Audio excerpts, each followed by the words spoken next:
Assalamualaikum. Di sini saya akan menjelaskan tentang hakikat fungsi nilai, moral, dan hukum dalam keadilan, ketertiban, dan kesejahteraan dalam perspektif Al-Quran. Nah, di sini kita akan membahas 4 poin. Pada poin pertama, yaitu hakikat fungsi nilai, moral, dan hukum. Pada poin kedua, keadilan, ketertiban, dan kesejahteraan. Pada poin ketiga, perwujudan masyarakat bermoral dan taat hukum. Dan pada poin keempat, yaitu problematika perwujudan nilai dan hukum.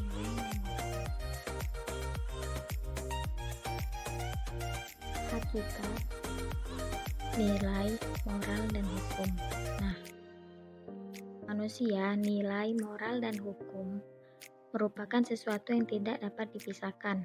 Masalah-masalah serius yang dihadapi bangsa Indonesia berkaitan dengan nilai, moral, dan hukum antara lain mengenai kejujuran, keadilan, dan perbuatan negatif lainnya. Nilai dapat diartikan sebagai sifat atau kualitas dari sesuatu yang bermanfaat bagi kehidupan manusia baik lahir maupun batin. Bagi manusia, nilai dijadikan sebagai landasan atau motivasi dalam bersikap dan bertingkah laku, baik disadari maupun tidak disadari. Moral adalah perbuatan atau tingkah laku atau ucapan seseorang dalam berinteraksi dengan manusia. Apabila yang dilakukan seseorang itu sesuai dengan nilai rasa yang berlaku di masyarakat tersebut dan dapat diterima serta menyenangkan lingkungan masyarakatnya, maka orang itu dinilai mempunyai moral yang baik, begitu juga sebaliknya. Jadi, moral adalah tata aturan norma-norma yang bersifat abstrak yang mengatur kehidupan manusia untuk melakukan perbuatan tertentu dan sebagai pengendali yang mengatur manusia untuk menjadi manusia yang baik. Hukum adalah sistem yang terpenting dalam pelaksanaan atas rangkaian kekuasaan, kelembagaan dari bentuk penyalahgunaan kekuasaan dalam bidang politik, ekonomi, dan masyarakat dalam berbagai cara dan bertindak sebagai perantara utama dalam hubungan sosial antar masyarakat terhadap kriminalisasi dalam hukum. Nah, pada poin kedua yaitu keadilan, ketertiban, dan kesejahteraan. Keadilan adalah pengakuan yang seimbang antara hak dan kewajiban. Pengakuan atas hak hidup individu harus diimbangi melalui kerja keras tanpa merugikan pihak lain.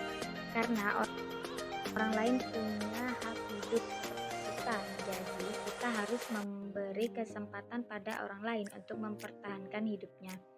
Prinsip keadilan terletak pada keseimbangan atau keharmonisan antara menuntut hak dan menjalankan kewajiban. Tindakan-tindakan yang menuntut hak dan lupa pada kewajiban merupakan pemerasan, sedangkan tindakan yang hanya menjalankan kewajiban tanpa menuntut hak berakibat mudah diperbudak atau dipengaruhi orang lain. Pada poin ketiga, yaitu perwujudan masyarakat bermoral dan taat hukum. Masyarakat bermoral.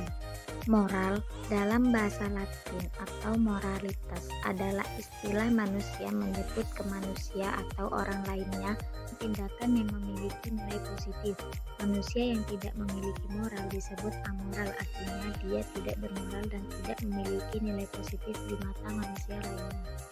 Sehingga moral adalah hal mutlak yang harus dimiliki oleh manusia.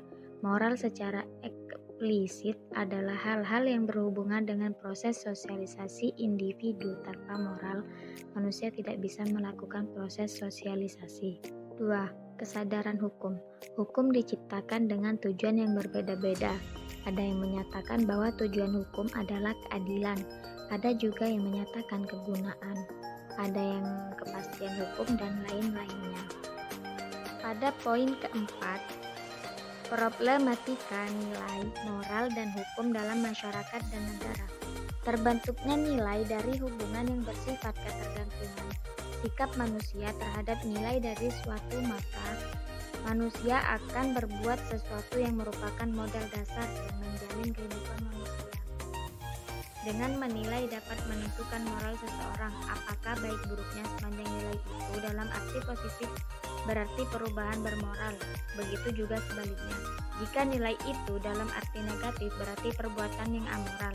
Perbuatan yang bersifat amoral inilah yang dijadikan problematika dalam kehidupan masyarakat dan bernegara. Problematika dalam pembinaan nilai moral. 1. Pengaruh kehidupan keluarga dalam pembinaan nilai moral. Seringkali pada keluarga yang broken home atau pada keluarga yang kedua orang tuanya bekerja, berakibat pada penurunan intensitas hubungan antara anak dengan orang tua.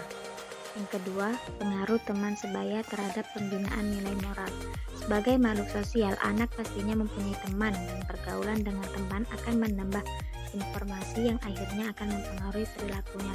Pengaruh teman ini akan berdampak positif, manakala isu dan kebiasaan teman itu positif pula. Begitu juga sebaliknya akan berdampak negatif bila sikap dan kebiasaan temannya buruk. 3. Pengaruh figur otoritas terhadap perkembangan nilai moral individu. Orang dewasa merupakan pemikiran bahwa fungsi utama dalam menjalin hubungan dengan anak-anak adalah memberitahu sesuatu tentang mereka. Memberitahu apa yang harus mereka lakukan, kapan waktu yang tepat untuk melakukannya, dan di mana yang harus mereka lakukan. 4. Pengaruh media komunikasi terhadap perkembangan nilai moral. Alat komunikasi yang potensial telah diperkenalkan ke dalam ritual kehidupan keluarga. Dalam media komunikasi tentu akan mengembangkan suatu pandangan hidup yang terfokus sehingga memberikan stabilitas nilai pada anak. Anak dihadapkan pada berbagai kemungkinan, maka dia akan kehilangan gagasan dan akhirnya dia akan kebingungan. 5. Pengaruh otak atau berpikir terhadap perkembangan nilai moral. Manusia melalui pemikiran rasionalnya akan menciptakan prinsip yang berlaku universal. Atas dasar rasional inilah yang menyebabkan manusia melakukan rasional imperatif, yaitu aturan yang menjadi pedoman hidupnya. 6. Pengaruh informasi terhadap perkembangan nilai moral. Setiap hari manusia mendapatkan informasi. Informasi ini berpengaruh terhadap sistem keyakinan yang dimiliki oleh individu. Apabila informasi baru yang diterima individu serta mengubah atau menguatkan keyakinannya, maka terbentuklah sikap. Rangkaian sikap inilah yang akan mendorong munculnya pertimbangan yang harus dibuat sehingga menghasilkan prinsip dan standar yang disebut nilai. Antara manusia dan hukum. Hukum dalam masyarakat merupakan tuntutan, mengingat bahwa kita tidak mungkin menggambarkan hidupnya manusia tanpa atau di luar masyarakat. Maka manusia, masyarakat, dan hukum merupakan pengertian yang tidak bisa dipisahkan. Untuk mencapai ketertiban dalam masyarakat, diperlukan adanya kepastian dalam pergaulan antar manusia dalam masyarakat. Kepastian ini bukan saja agar kehidupan masyarakat menjadi teratur, akan tetapi untuk mempertegas lembaga-lembaga hukum mana yang melaksanakannya. Contohnya, seperti pelanggaran etik. Pelanggaran etik merupakan kebutuhan akan norma etik oleh manusia diwujudkan dengan membuat serangkaian norma etik untuk suatu kegiatan atau profesi. Kode etik merupakan bentuk aturan tertulis secara sistematik sengaja dibuat sesuai dengan prinsip-prinsip moral yang ada. Contohnya, kode etik guru, kode etik wartawan, kode etik insinyur, dan lain sebagainya.